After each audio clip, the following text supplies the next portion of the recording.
Economic hardships have put young Britons at risk of sexual and criminal exploitation during the school summer holidays.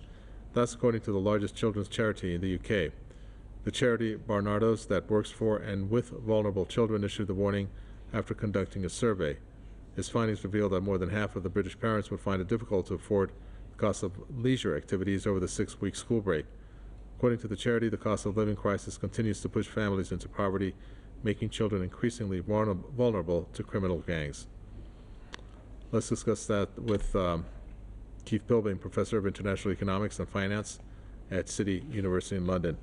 Keith Pilbeam, when we take a look at this study, tell us exactly what it is saying, in case there's any ambiguities or gray areas in the interpretation of it. Well, basically, what's happening is, summer vacations are quite long in England as well. And basically, the cost of living crisis is such that, people need money over the summer to keep their kids entertained. And otherwise, they get bored and get up to trouble. And they haven't got the spare money. And also, of course, they've got additional expense because they may not be getting free school meals and things like that. And while people are at school, of course, they're not costing you so much money, kids. But in the summer, they want to do activities, and that costs money, and people don't have the money now. So it's a social problem as well as an economic problem. But there's an interpretation here that because there's no school and there's free time, that there may be exploitation. Is child exploitation in the UK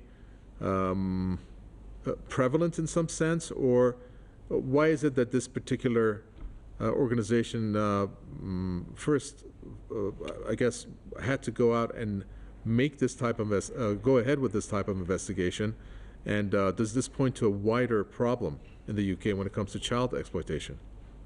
Well, I mean, child exploitation has been a problem in Britain, and it is a problem, but the extent of it, of course, is unknown. By its very nature, people don't really, there's much, for every incident that's reported, there's many incidents that, of course, are not. And so we don't really know the extent of the problem. But what they're highlighting is that families are much more vulnerable.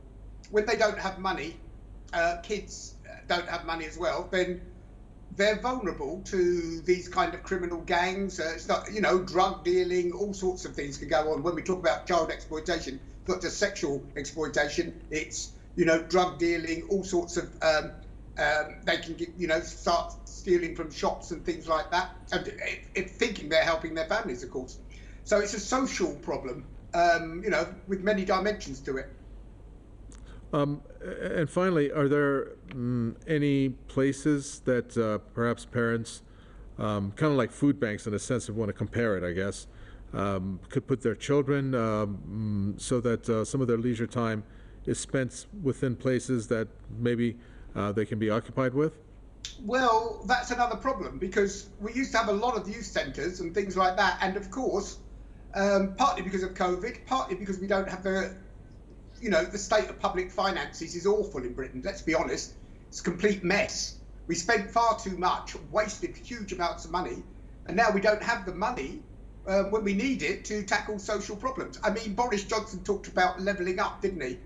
But all we've done is level down, since he came to power, and, obviously he's no longer in power, but we've run out of money. And the public finances are in dire straits in this country. People don't understand how bad it is. And we're paying so much money now on interest on the national debt. We used to be paying 40 billion a year. We're now paying over 100 billion a year. It's about 60 billion that has, this is money that could be usefully spent otherwise. And that's why the national debt matters. Billion with a B or million? Sorry? Is that billion, did you say, or million? Yes, we used to pay 40 billion on the national debt about 5 or 6 years ago. It's now 100 billion and rising.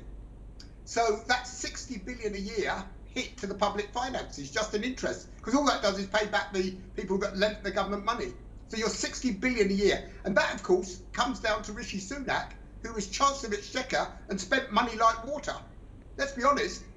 And the cost of Brexit messed up the public finances and lowered our income levels as well. So we really are struggling.